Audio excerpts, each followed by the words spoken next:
Welcome everybody to another episode of the Limit Podcast. Phil, how's it going? Good, busy day, but Yeah. it was a good day, productive. Good. First, I wanted to apologize to our viewers. We skipped a week there. Phil, you got busy, I got busy, and it kind of slipped right on past us there. So yeah. How's fishing been? It's been really good for numbers. I think in the last three events I fished right here in Indiana, I think I've probably caught 70 keepers or more. But just little checks. I'm not catching any big ones. I mean, a lot of 2-pounders. I can catch 10 pounds over and over and over, and then some of the other guys are catching 4s and 5s. So I don't know what I'm doing wrong. Just part of it, I guess. Yeah, kind of been the same way for me. Catching those Kokomo baby limits. 9.5 pounds, but getting some smaller checks. But fishing seems to be picking up and picking up quickly. So yeah. Didn't you guys win up there at Kokomo? We got second. Second? Well, heck, second's better than last. That's right. So no, but second makes you just want to win more, doesn't it? It does. And man, they've been on a swim jig bite there, and it's been that's been a lot of fun. Love throwing that swim jig and some of that grass patches and things like that. Well, I'm excited about our guest tonight. I mean, get right to it. I mean, we've got Ott DeFoe on here. There isn't anything he hasn't won much. He won a classic, right? Yep. I think it was that 2019, I believe that classic was. So 2019 classic champion, and Ott's a superstar, and he's actually a super nice guy. He just loves hunting and fishing. He's one of the more approachable pros out there. And I'm sure he's probably anxious to get started because he's kind enough to give us an hour of his day. So Yep. We'll bring him on right now. Right. Hey, welcome to the show. Hey, thank you guys. I appreciate y'all having me on and being on here. Thank you for the nice words and everything. But excited to be on here and just talk some fishing with y'all. Yeah. It's been a busy year for you guys as well. I mean, you're kind of about 3/4 of the way through kind of the season here for you guys. Yeah, that's about right. For our BPT season, we have 7 regular events and Red Crest. So those 8 events, I didn't make heavy hitters this year.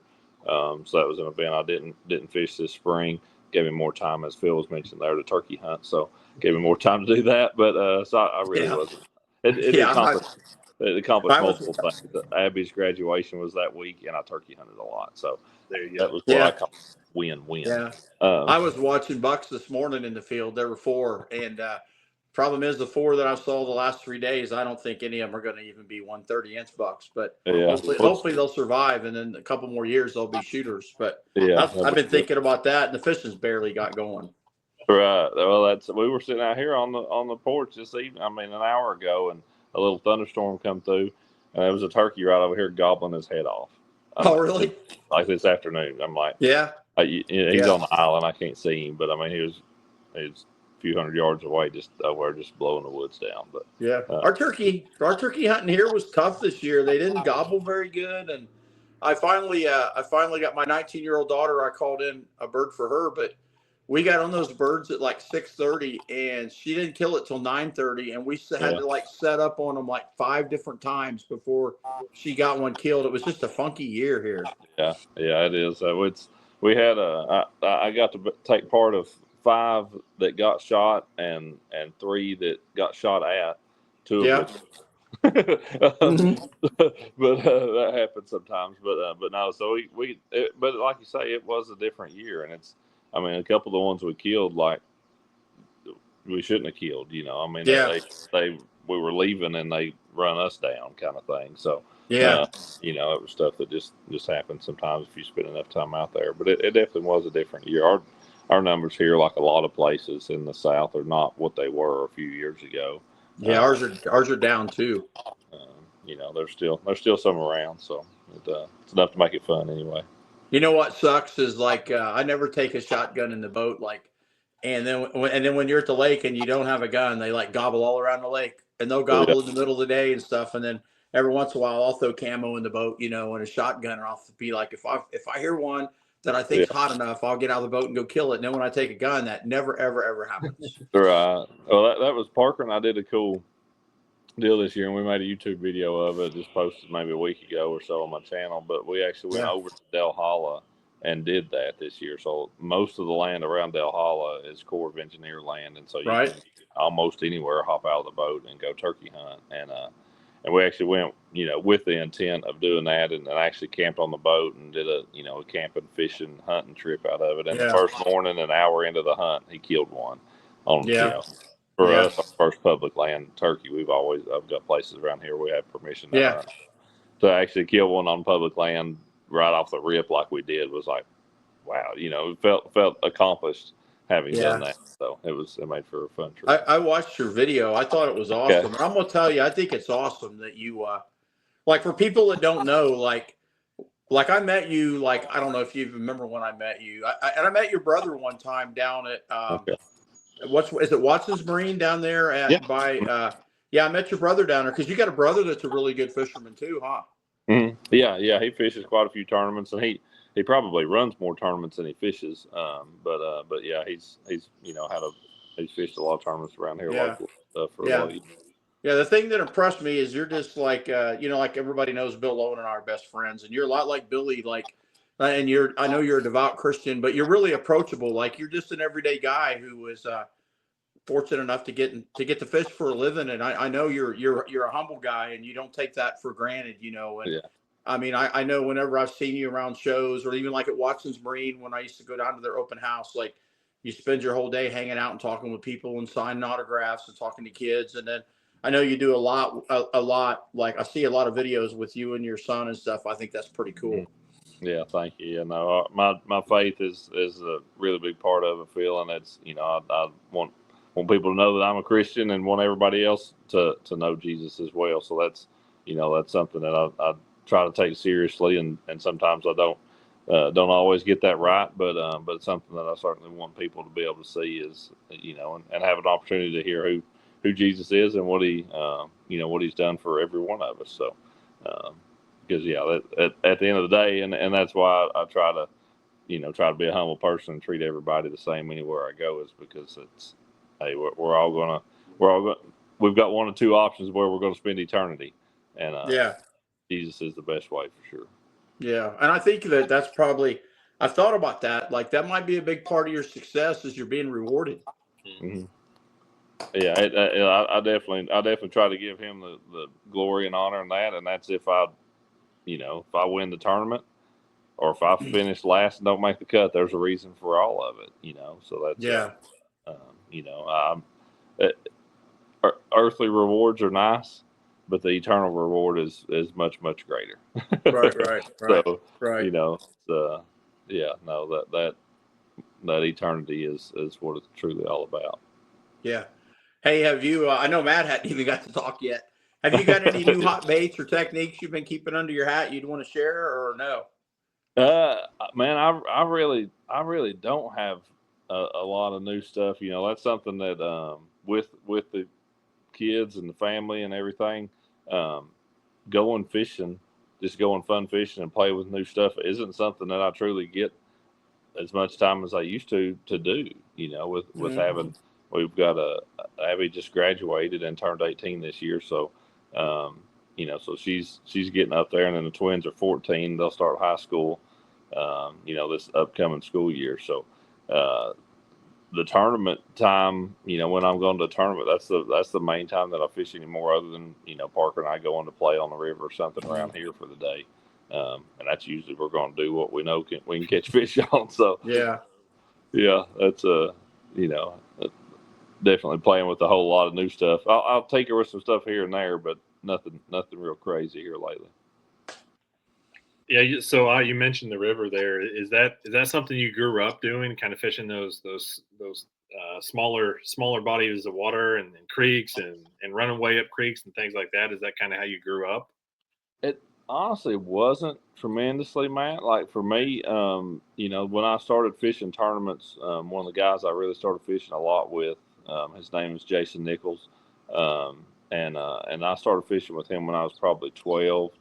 And when I was like maybe 14 or 15, his dad, Jason's about 12 or 15 years older than I am, but his dad actually bought a jet boat And there was maybe 5 around in our area at that point in time. Like there weren't very many of them.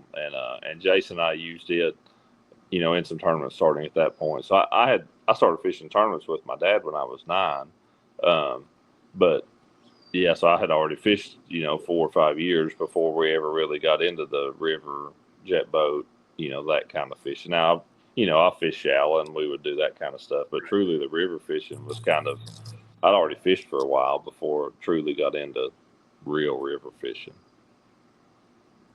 Yeah, that river fishing, man, that's addicting too. It's one of my favorite things to do. In Indiana, we're not, we don't have a tremendous amount of waterways and things like that, but we do have some really, really good rivers. Mm-hmm.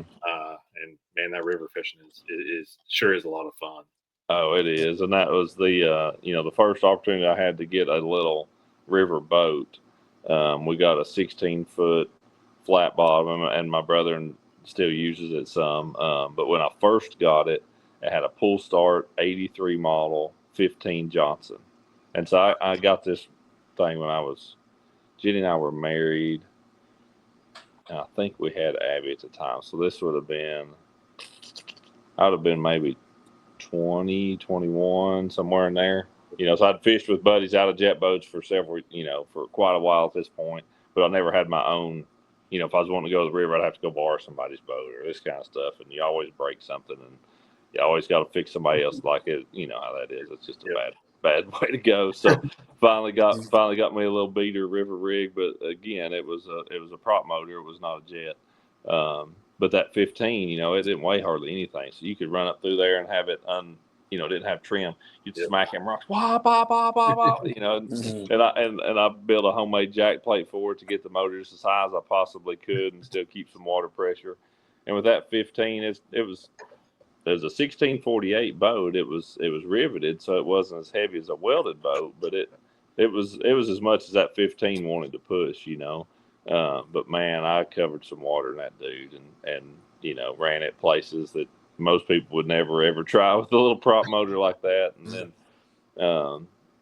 but man, that pull start, it was very unreliable, as most of those old motors were. And I remember I was working for a trucking company, Wilson Trucking, and there was a lot, like a used boat lot I'd drive by. And man, they had a 88 push button start, 25 horse. And that's what that boat was rated for, was 25. And I'd pull in there like twice a week on my route and talk to them. And I think they had it for maybe $1,200 or something. I don't remember what it, I was like, I've got this 15 horse pull start, runs good. Would you take it in on trade? And I feel 1,200 is the number I have in mind. And I traded on my motor and 800 to boot. So I think they came out in the deal. But man, I got me, and that's the motor it still has on it. But after about a year, and it was a prop, Jenny and Dad for my birthday, they split buying me a jet foot that fit on that motor. And so now I had me a motor that would start every time, and it was a jet, and I was unstoppable at that point. Yeah. Yeah. Hey, I know you don't know this, but Matt lives on the White River in Indianapolis, and like we need to get you up here to shoot a video. Like if we told you how good it was, you would think we're lying. I think Jacob has told me about fishing there. Oh yeah, I think. Yeah. Yep. Hey, it's incredible. Yeah, he grew up fishing down there. He kind of in the Broad Ripple area was kind of where he in the Broad Ripple pool is kind of where he kind of got started down there. But yeah, the White River is tremendous. We have the Tippecanoe River up north, which is absolutely phenomenal too. Okay. Ate up with smallmouth. Big smallmouth. Yeah. So what, like in your all's rivers, what's what's a good fish? What's a big fish? Like what's 20. So I'm a kayak angler. Kayak angler, still fish out of boat quite a bit. Grew up fishing out of boat, but really turned kayak fishing probably the last 7-8 years. Everything I do now is in inches. So basically, a 20-inch smallmouth is kind of like, it's getting up there to where like a 20-inch smallmouth is something. Oh yeah. Yeah. That's kind of our and you'll get a few above that, and you'll get 18, 19s are fairly common Okay. on our rivers. Yeah. No, that's for river fish. Yeah, that's solid. And that people don't realize how big truly that a 20 or 21 inch and the variation you get, in a pre-spawn fish. Yeah. Versus a post-spawn fish. That's Parker and I were on a river, not right here at the house yesterday, but on another one not far from here, and he caught one. And I mean, when he actually swung it in the boat, and when he did, I was like, that's a 4-pounder, like it should be. I mean, but it was, we should have measured it, but it weighed 340, but it was, it was post-spawn early summer, and I would bet you it was between 20 and 21 inches. Like, it was a big one. Now, like I said, it was skinny. But it's it was one of those that was so big that even its mouth is big. Yeah. For smallmouth. Yeah. It's like it's one of those. It ain't one of them 18 or 19 inches that still have a little mouth. It's one of them that's got a big old mouth on it. I always look at the height of the fish too. Yeah. To see how tall it is. Yeah. And this one was a pretty tall, pretty broad fish, just real thin. But and they're those big ones like that. Once they get so big, I mean, their tail is like as wide as your hand, and that's why they're so much fun to catch. The way they pull like they do, their tails is so big and strong. Matt's on one of the best rivers in the world right now. Yeah. And that was that one there, man. And that's what I told. I actually had this conversation with Parker yesterday. I was like, that fish you just caught that weighed 340. If you caught it at the St. Lawrence River, that'd be a 6.5 pounder. Yeah, absolutely. Because it's 20 or 21 inches long. Like that, a measuring fish up there actually makes them comparable to everywhere else. What they weigh is irrelevant because it's that they're eating they're eating tungsten for dinner instead of fighting for shad and crawfish like the rest of our fish are. Yeah, but it's wild, the St. Lawrence River. First time I was up here last year, and man, that place is just unbelievable. I can't believe the fish that we see and what we catch out of there. Mm-hmm. Yeah, it's absolutely incredible. It truly is. It's a special place, and the smallmouth are obviously why you go and that kind of stuff. But you can have a lot of fun largemouth fishing up there too if you catch a windy day or you just want to change a pace. Like you're not gonna catch a bunch of 5-pounders like you will with the smallmouth, but you can have a lot of fun catching 2 and 3-pounders any way you want to catch them. Yeah. So you're you obviously you probably shallow fishing is your favorite fishing, right? Versus deep fishing. It is. It definitely is. Yeah, I enjoy shallow water fishing. When I first really learned to fish deep well, and especially Tennessee River stuff, when it's good, I enjoy it. Like I like that, and for a spell there, like with side imaging and that kind of stuff, I felt like I was better than average. I mean, I'm not at all going to say I was the best at it ever, but I felt like I could hold my own. Anywhere we'd go in the Tennessee River in June, once I got side imaging and kind of understood what the fish did, I felt comfortable going to those type of places. It's definitely different. I feel like anymore, but yes, absolutely. Shallow water fishing is that's what I love to do. That's what I feel like I'm best at. Targets, visual targets, making good, accurate casts, pick and cover apart, that type of stuff. What's kind of your go-to shallow? I think, for me, anytime I hear your name, I think about crankbaits. Mm-hmm. Is that kind of your go-to? Is that kind of your top of the list, or? It definitely was in the most of my career. I don't want to just say that that it's changed recently or anything like that by any means. It definitely has always been that's what I've been known for, and a lot of my success over the years has come with the crankbait. From big wins to a lot of them, and just a lot of the consistency. Honestly, of just cashing checks over the years. A lot of that came from fish that I caught on a crankbait throughout the season, throughout each tournament, kind of stuff. But I feel like I'm pretty adapted to all aspects of it, whether it's flipping or top water or whatever. And crankbaits are definitely a part of it that have always been there. And I've accounted for some of my better wins and stuff. But if there's something that I feel like people probably don't realize I enjoy as much as I do, or that I've had some success with, it would probably be sight fishing.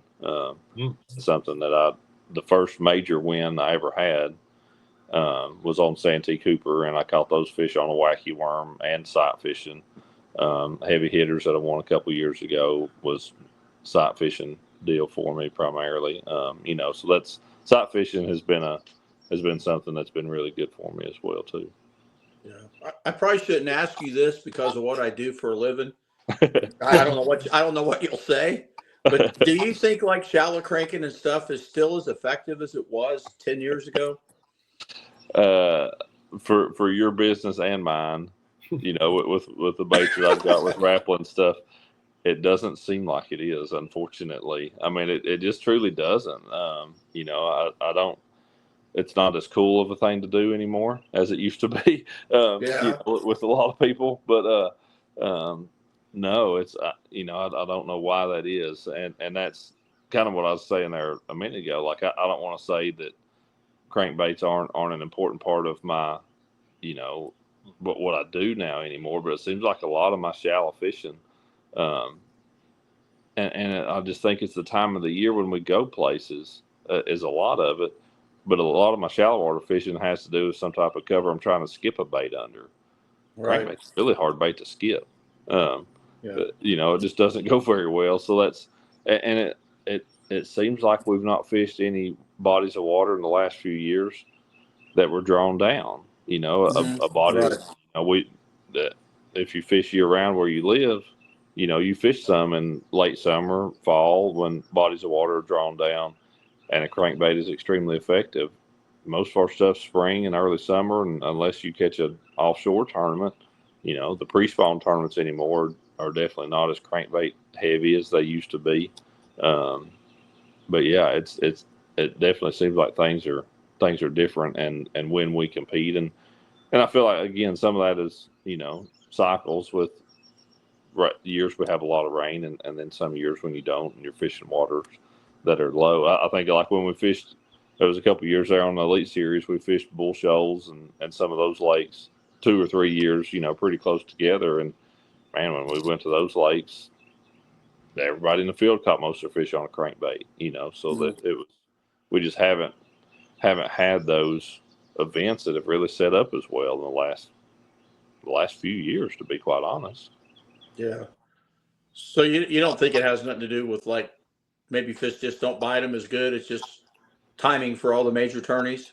I feel that way. As far if you look at the major tournaments and stuff, I mean, because like out here this spring, our tournament actually at Lake Murray this year, a lot of guys caught a lot of fish. Like Jeff Sprague, the first couple of days of that tournament, really laughed the field, throwing I think he was throwing a DT6, but a red one in clear water, never even hitting the bottom. Like, I mean, the way you and I would probably never fish a crankbait, so there were a lot of fish caught on a crankbait then, and I'd fished at home some up at Douglas before that, and just, I mean, man, you just catch them and catch them and catch them. Like if we would have been fishing on Douglas at the end of February, everybody in the field would have been throwing a crankbait, but the timing of when we've been where we've been hasn't set up well for it. Yeah. You got some really cool videos out there on like throwing shad wraps early and stuff. I encourage anybody who hasn't done that to watch your videos, because I mean, it's like being there in the driver's seat, and there's a lot of really, really good information, and that's almost a forgotten technique, isn't it? Mm-hmm. Yeah, it definitely is. That shad wrap, the first 5-pound bass and the first 7-pound bass I ever caught were on a number 5 shad wrap. Of course, that was way before I was ever partnered with Rapala. And that was when that opportunity came, I of course jumped at it, but it's a unique bait. And I know making baits and stuff, that's one of those I don't know that you can make one like it. It is a very unique bait, kind of in a class all of its own. Yeah. Yeah, and it definitely has a huge cult following too. I mean, there's Mhm. guys that have boxes of those things that just will not let them go. Yeah. The big thing around here was always getting them custom painted, especially with that little number 5 and even the 7. It helped with the castability of it, quite a bit. And back in the day, they had silver and black, shad, and crawdad. Yeah. Yeah. Your 3 And- options. We wanted some chartreuse, we wanted some red, we wanted some other colors and that. So the custom painted ones were always a big deal around here. Yeah. But that crawdad one catches their butt, doesn't it? Oh yeah. It's hard. Oh man. It's hard to beat. Yeah. I would love to own your Shad Rat box because I saw in your videos all the you got like a root beer colors and all these different colors painted. Oh yeah. And you got one that's specifically, I think, for the Tennessee River that's got the little stripes and chartreuse. It got like the V pattern. You Yeah. probably don't even want people to know about that, do you? Yeah, well, that's in my OG line baits with Rapala, we did that color. That they called it Coosa Special, and that was actually where it came from. There was a quick as I can make that story. We used to have a camper down at Lake Weiss as a kid, and we'd go down there 3 or 4 times a year. And we were down there one time in the spring, and there was a guy putting his boat in by himself. He was practicing, I think, for a BFL that weekend. This was, I don't know, maybe a Wednesday or something. But we were down there on spring break, and he was putting his boat in, and we were talking to him, and we're like, yeah, we've been catching fish on this, catching fish on that, whatever. And it was myself, my brother, who's a couple years older, and our dad, and he said, well, why don't one of you boys just go fishing with me? I was like, well, yeah. And so I asked Dad, and he's like, yeah, that's fine, And he's like, it was before cell phones much. He's like, we'll just, kind of stay in the same general area. I mean, we've never met this guy before in our life. And I'm, I don't know, 13, 14 years old or something like that. And he's like, we'll just, we'll kind of follow each other around and, whatever. And at some point in time during the day, I was going through his tackle. I was just, snooping through his fishing stuff. And he had a box that had everything from a number 5 Shad Rat to a rattle trap, Bagley's, DD22, every crankbait imaginable that was, in at that point in time, painted in that color. It was a box of baits that color of every bait. It was, that was his box with that color. I'm like, what is this? And he's like, oh, they called it pumpkin seed. He's like, that's the color we call pumpkin seed, and it's really good on the Coosa River. And kind of told me the story behind it. And he gave me a Shad Rap, a number 7 Shad Rap that he had painted that color, and we brought it home and had some baits painted off of that one, and that was where my story with that particular color started. I wish I knew that guy's name. Yeah, it'd be pretty cool. But yeah, that was where that got started. it's not the easiest color to paint, is it? It's not. No, that one that he gave me, it was already faded some, and the local guy we had try to paint it at first probably got the very closest. I caught a lot of fish on the guy who painted most of my baits for me, and every time I'd take it to him, I was like, hey man, I was wanting to get some more baits painted that pumpkin seed. He's like, yeah. Yeah. Because he had like 2 airbrush guns, and he painted it all in watercolor stuff, which is easier to clean up, but so much harder to get all those different layers of paint to dry. Right. And every time he'd have to mix to try to match the shades, and they were always, every batch was different. Right. Of what he did, but Yeah. he hated painting that color. Yeah. First time I saw it, Matt Heron sent me a bunch of baits, and he sent me one. And I think it was on a PD or something that he had repainted, the one he sent me to copy. Mm-hmm. It took me half a day to kind of get those shades, because it's not just something that you can just buy and paint that color. And No, it was all definitely mixed. I mean, even the back was that's kind of a brown. It's not a standard brown. Right. Right. Yeah. Yeah. You can paint it though, can't you? I don't paint. I'll build baits. I do not paint. Oh, really? No, I've always had buddies that painted for me. Back in the day when I was building baits myself, that was my payment. Was I would build, double. If I wanted a dozen, I had to build him a dozen, and that was So he truly ended up with more of my baits. Gordon Monroe is the guy who painted most of my baits. He has more of my baits than I have. Yeah. But yeah, no, that's a fact. That was my payment because I was too broke. I didn't want to pay. I actually get them painted, just take baits. I'd build it. So, yeah. Have you kind of always tinkered with baits, Ott, or is that something that kind of grew? Or? Yeah, it really. I mean, it was something that I started about high school. Kind of when I was a freshman in high school was when I really started, building crankbaits. And that, I mean, as a kid, we played like trying to pour plastics and stuff and thinking up the garage in the house and, melting power baits. That was a bad idea. Yeah. But, just doing that kind of stuff. Pouring lead was, I've never had a lead pot. I've never poured a jig head. Not one in my life. It's not something. Really? No, never messed with any of that. It was always a crankbait. That little bit of soft plastic tinkering, but crankbaits was always a thing. And a lot of that, Jason Nichols, who I mentioned that I grew up fishing with, his dad, Steve Nichols was his dad's name. Steve built baits, and Jason never really got into it, but I fished with Steve a few times, but Steve was who kind of showed me the ropes of how he built them. And his was truly much more of a hand process. The only thing he did with a machine was cut the outline of the bait. And so he would, tack glue his stacks of balsa together, his flat, sheets of balsa. He would tack stick those together, cut the outline of the shape. Everything else was by hand. He would X-Acto knife the sides, to kind of take 45s off the sides, and then it was all hand sanded from there. He would actually, I don't even know that he would cut a bill slot because he cut his lips every one by hand out of Lexan. And he would make them pointed on the back, and he would actually just like push set those into the bait. And they all had line ties in the bill and pretty much all of his baits. His was a very tedious hand done process, and they were $8 a piece or whatever back then. Yeah. You couldn't do it now, could you? No, you wouldn't dare even try. I mean, it's hard to get a bait painted for $8, Yeah. Which buy a whole bait for $8. But yeah.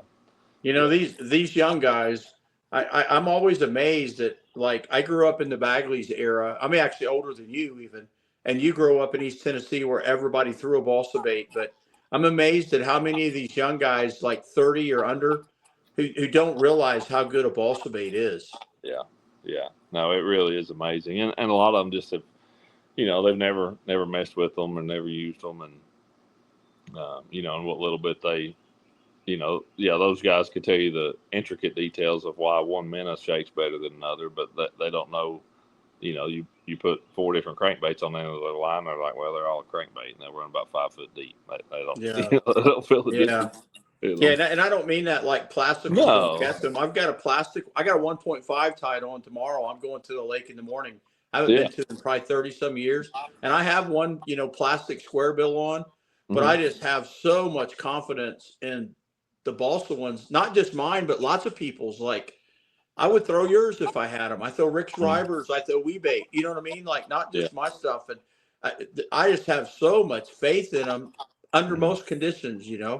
Yeah, no, I absolutely do too, and it's always that piece, and that's kind of what I've always told people. I'm like, every piece of balsa wood. I mean, Rapala makes more balsa crankbaits than anybody out there. So they have it as mass producible as anybody's ever done it. The thing they can't do, every piece of that balsa wood is natural. Every piece of it's ever so slightly different. And every one of those baits, because of that, are ever so slightly different. So, 2 DT14s of the same color come right out of the same packaging. They're ever so slightly different. You almost never have 2 that are exactly the same. Will fish bite both of them? Yeah, most likely. But every once in a while, you get one that is just a little bit different. And I feel like with balsa, you have that opportunity. With plastic, I don't know that you do. Yeah. Yeah, I've tried to make the suspended models before, like I really wanted a wooden suspended jerk bait. And Yeah. I don't know how they've done it like with the Husky jerks because it is really, really hard to go in there and run 20 bodies out of balsa and get them all to suspend or even get them all to even float or sink the same rate. Right. Right. Yeah. No, it definitely is. Which I think the Husky jerk. I think it's a plastic bait, but like the original floater is a balsa, of Mhm. course. But even those will float at different rates, and stuff. So yeah, Yeah. no, it So is the plastic. old Huskies are plastic, not wood, because I always thought the old Huskies were wood. I didn't know. I'm 99% sure that those are plastic. Mm-hmm. Oh, well, you would know a lot more than me. I just always thought they were because I thought, man, how do they get them so consistent out of wood? My whole life I thought that. Yeah, yeah. No, they pulled a hat trick on you there, I think. Yeah, yeah, Yeah. yeah. I So, just always thought they were wood. I thought, man, those guys are really impressive. so what's kind of the magic of balsa? Like what makes that so different? The thing with it, to me, and that's what I've tried to explain to people before. It's funny we had this discussion, and you were talking about guys not knowing, the subtle details of different crankbaits and stuff. And the team series last year, out in Junior and I fished together. And my dog May got stung by a wasp over here. He's Oh no. he's good.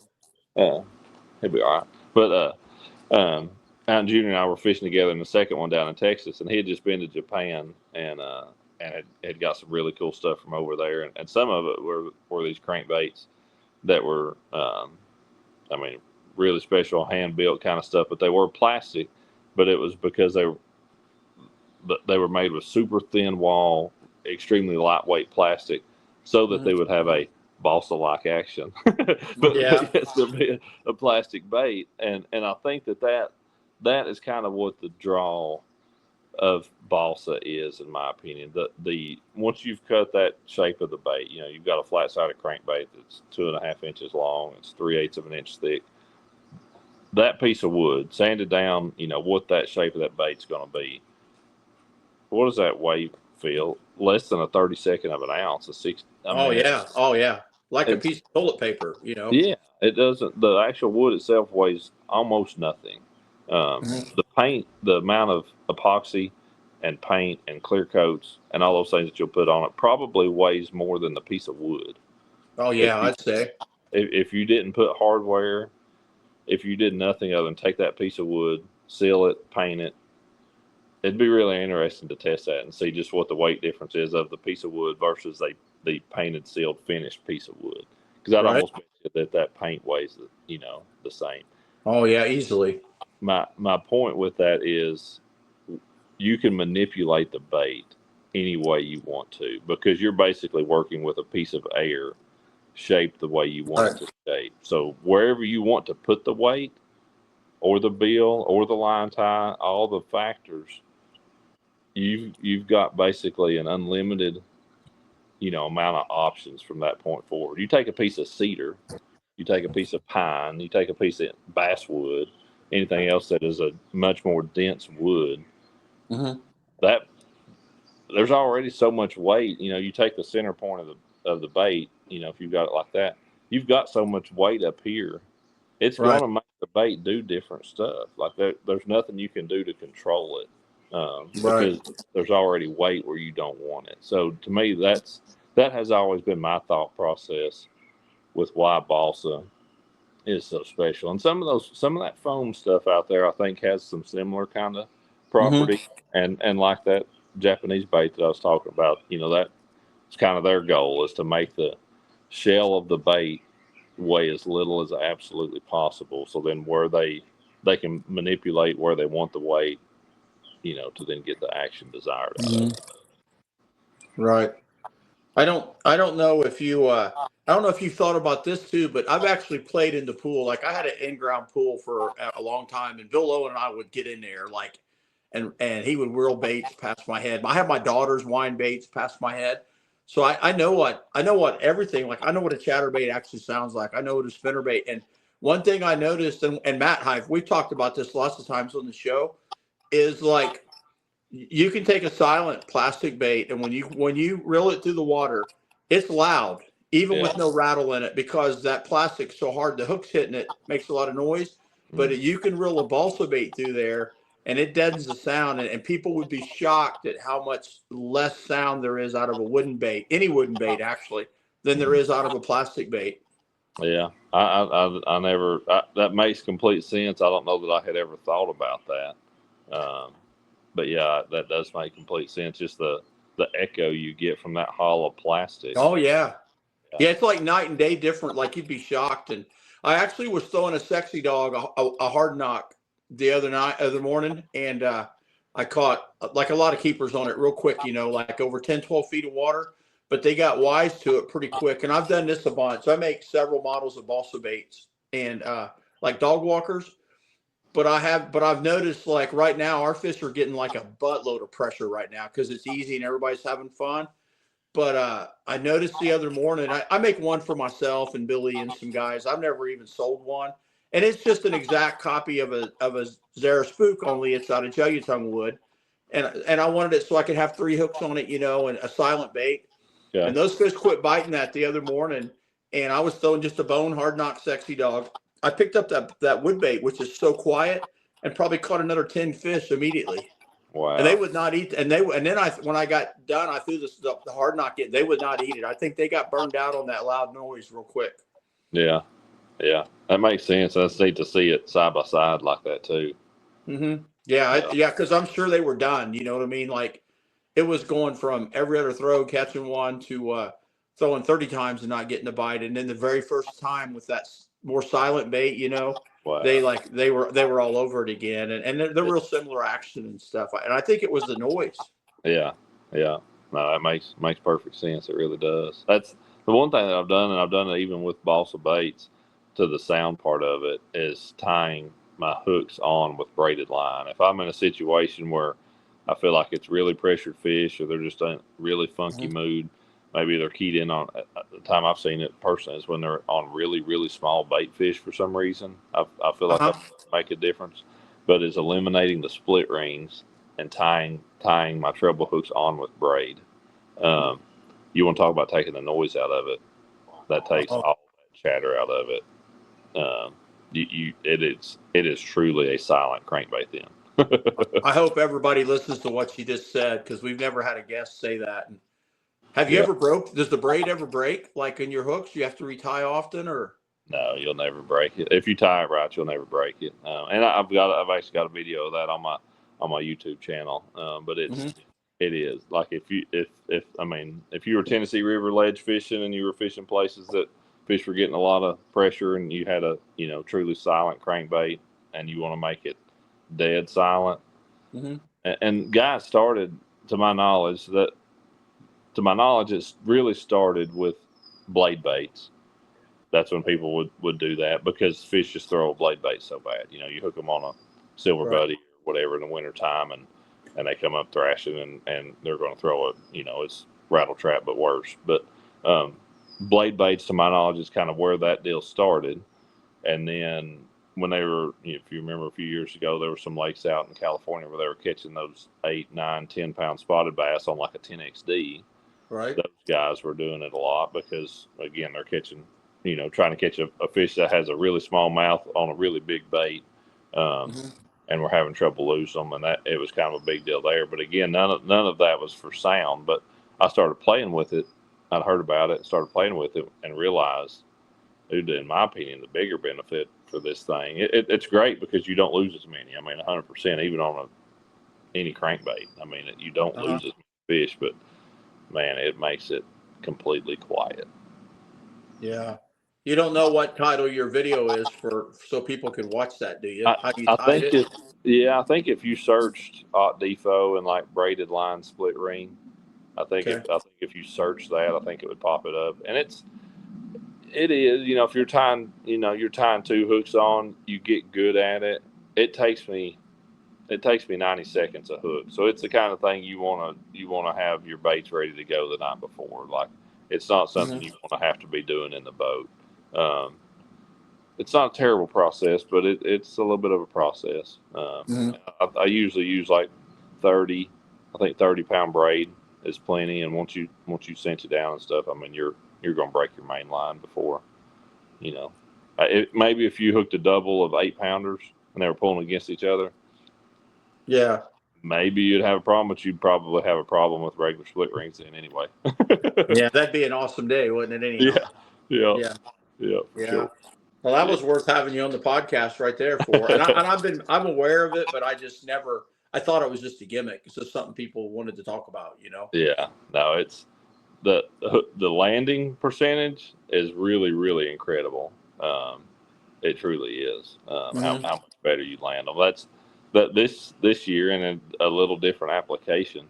When we fished at Chickamauga this year, I had a good tournament there and made the knockout round where we fished down on Nickajack, but didn't make the championship. But on Chickamauga, I was fishing up below Watts Bar Dam and catching primarily smallmouth, and I was catching them on a wake bait on a long A. And you know how fickle those old things are to try to get to run right, and you want to make them as light as you can. And I was doing it in that situation primarily to lose the weight of the split rings. But also, man, I was swinging 3.5, pushing 4 pound smallmouth in the boat with it and not worried about them coming off just because I felt like I had them hooked better because of that braided split ring. Well, have you ever tried those long A's? Like I've done this, like take them and sand them down till they're really, really thin, till you can almost take your hand and your fingers and squeeze them in, and then repaint them and spray like a real thin coat of urethane or something on them to not add weight. Have you ever tried that? I have not. No, I have not. I need to do that with some of the bone ones I've got and stuff. I've not tried that. Yeah, send them up here. I'll sand them down and redo them for you, and I won't put hardly any clear. But yeah, Okay. It makes a difference. Just like the old pop bars. You probably did the old pop bars where you sand them. Yeah. I've actually sanded them so far I crushed them with my finger and I had to throw them away. Yeah. But it works the same way. You can take a lot of weight off of it like that. Okay. Yeah. I never thought about that. Yeah, no, that would be a good idea for sure. That's the problem. Yeah, they're just right on the verge of being too heavy, Mm-hmm. Yeah. Are you still alive, Matt? Yes, I am. Just taking it all in, huh? Yeah, we're chatting over him too much. No, not at all. Not at all. I was just sitting here thinking about that braided line thing. I think the first time I saw it is when Mark Zona talks about it on a blade bait, and that's a really popular bait, especially up here in the winter months and things like that. And I've just always been intimidated to kind of sit down and actually tie that knot and actually apply it. A little intimidating, I think. It's truly not bad. A lot of people will tell you at the end of it to finish it by burning, by singeing the the end of it. You don't have to. Okay. And honestly, the coarser, rougher braid you can find, the better, because you just want it to bite.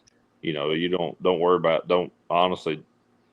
On purpose, don't get a real smooth braid. Try to get one that's a rougher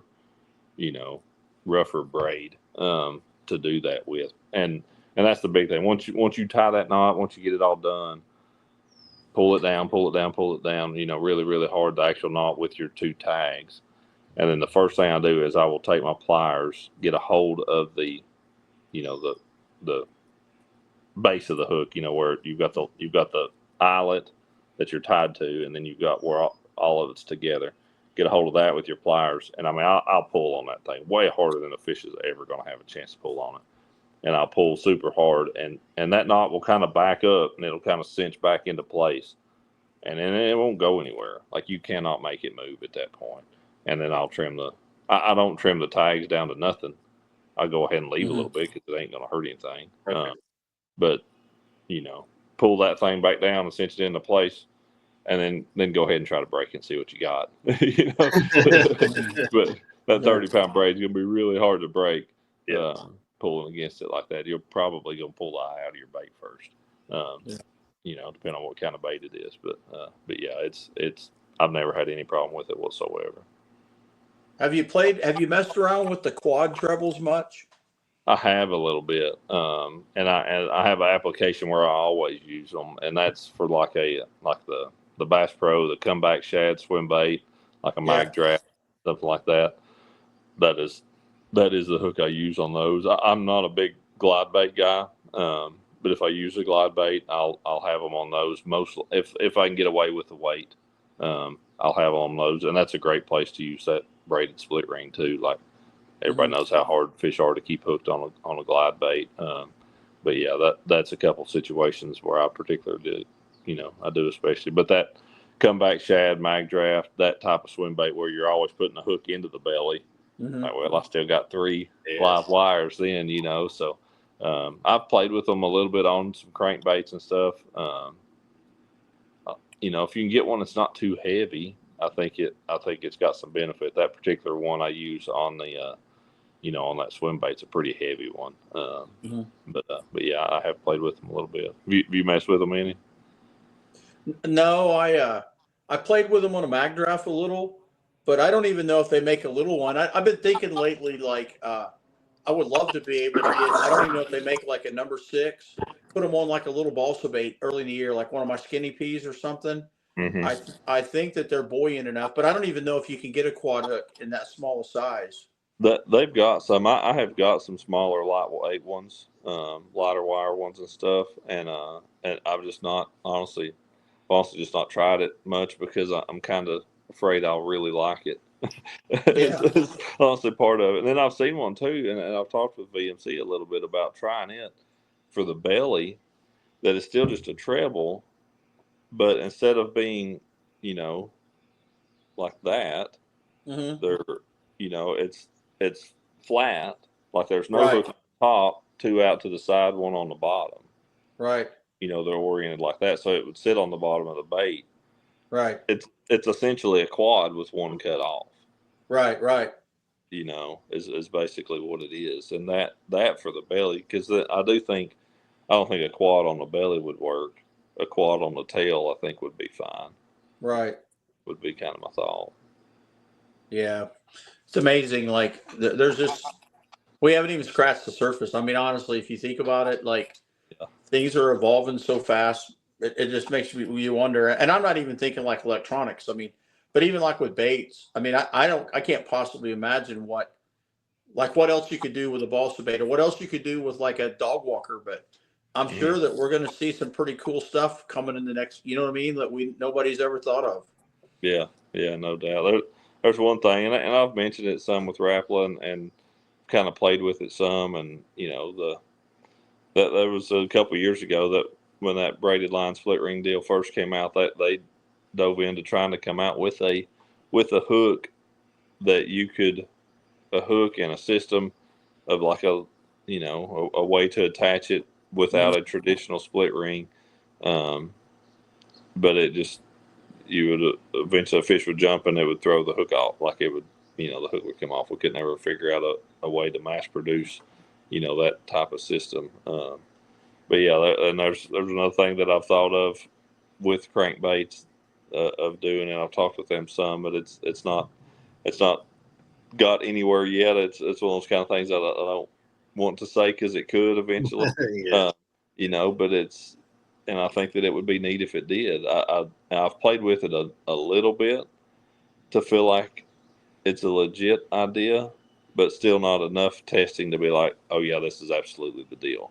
I don't know if it would be. I don't know if it wouldn't be, truthfully. And that trying to do it the way I was trying to do it, I wasn't able to get a good test out of it. But yeah, there's always some tinkering to be done for sure. Yeah. Well, you got to be careful telling people what you're doing too, because one thing I know about the fishing industry, this would be the only negative thing I'll say all night, is these guys sure don't mind copying your crap. Oh yeah, it's like terrible. Like if you got something you think's cool, you don't want to say nothing, and then it won't be out a month, and somebody else will have it, and even a better version of it. Yeah, absolutely. No, it is the next somebody's next great idea was somebody else's idea they had a long time ago. Exactly. Yeah, exactly. That's a great way to put it. Yeah, yeah, you're right. Yeah, Most of this stuff is just a remake of something somebody did a long time ago, huh? it is. I mean, it really is. We try to reinvent the wheel a lot of times, Mhm. you know, or just make it roll a different way or something. But yeah, it can. Most of it can all go back to pretty similar origins for sure. Yeah. Yeah. Yeah, I What? mean, I think this. I'm sorry, Matt. You say something? No, I was just going to thank Ott for his time, and Oh, is it that time? it is. So we really appreciate you coming on, Ott, and man, Yeah.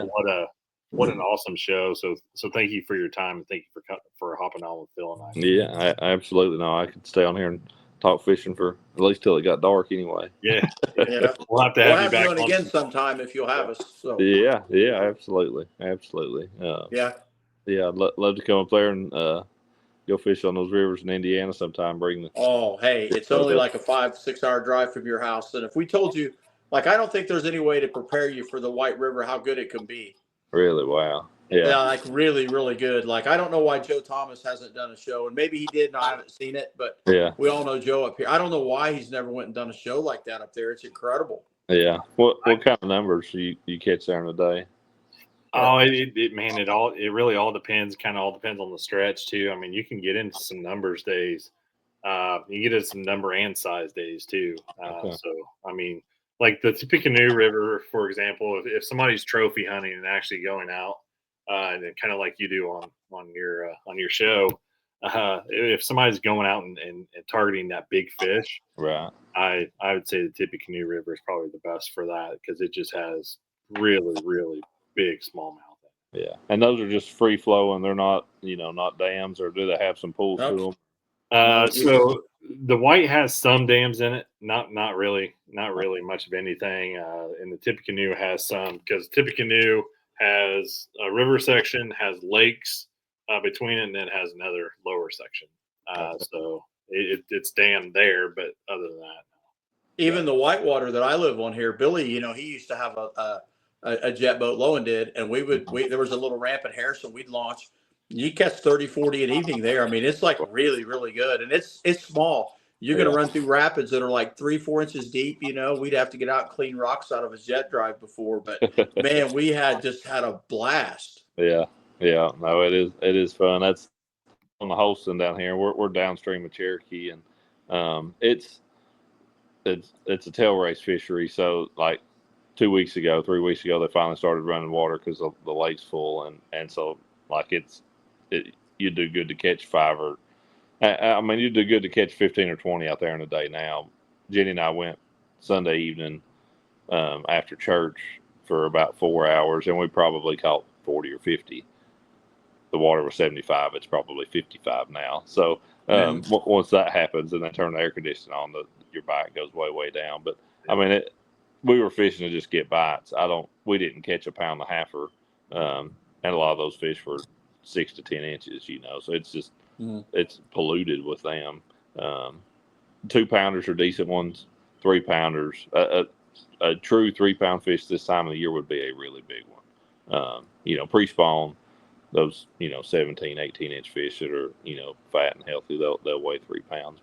But yeah, so it's lots and lots of fish, but size is definitely not extremely strong out here. Some of the other ones around have a little better quality, but and different parts of this river, it's got some probably lower ends, got some bigger ones, but yeah, it's fun fishing. What do you think would be average on the White River there in Indy, Matt? 20, 30 fish a day, a trip? it depends on time of year and things like that. But yeah, I mean, probably 15, 20. I think would be, that's probably pretty average by the time you have higher days and lower days and all that stuff. I would say that's probably kind of average. Yeah, and you're going to have big ones thrown in even this time of year, even in the hot summer. Oh yeah. And is that an average 12 to 16-inch fish, or are you catching a lot of half of those are little bitty dudes? Or? Honestly, anymore like those little, 8, 9, 10 inchers, you may catch them a little bit, but no, it's kind of that. You'll catch a ton of them, 12 to 14, and you'll have Okay. 14 to 16, and then Yeah. you have another handful Sure. of them that's going to be 16 plus. Yeah. That's Even the solid. whitewater, you can throw a prop bait all summer, especially when it gets low and they're jammed in them deep holes. You Yeah. throw a prop bait down through there. Some days they average 16 inches, and Yeah. it's nothing to catch 30 or 40 on the whitewater. I mean, and that's no exaggeration. Anybody will tell you that. Yeah. And you'll have a 20-incher thrown in here and there, Yeah. That's fun. That's Yeah. real fun. Yeah. Well, thank Yeah. you again for coming on Yeah. tonight, man. It was a lot of fun, and Phil, thanks for setting it up and getting us on here. And yeah, we'll talk to you, here in a few weeks with another episode. And not, you're welcome on the show anytime, and we'd love to have you on again. Yeah. Thank you very much for having me, and go wear those fish out up there to St. Lawrence. Yeah, we're gonna go try. I don't know what they're doing. We're having some. The weather's on a trending up pattern, so hopefully we can get out there and catch some. Yeah, absolutely. I hope y'all do. Yep. Yeah. Awesome. Thanks, guys. It was good talking to you. Yep. Thanks, yeah, Phil. Wow, what an awesome episode that was, huh? Yeah. And he's a class act, man. And he's like us. He just likes to talk about fishing. Yep, he's all about that fishing. So awesome. Thanks, Phil. Thanks, everybody. We'll have another episode next week airing. We're also working on actually a St. Lawrence kind of mini series that we'll be presenting to you guys too. So until next time, we'll see you. Take somebody out fishing, get somebody in the outdoors, and go and enjoy it yourself. Hey.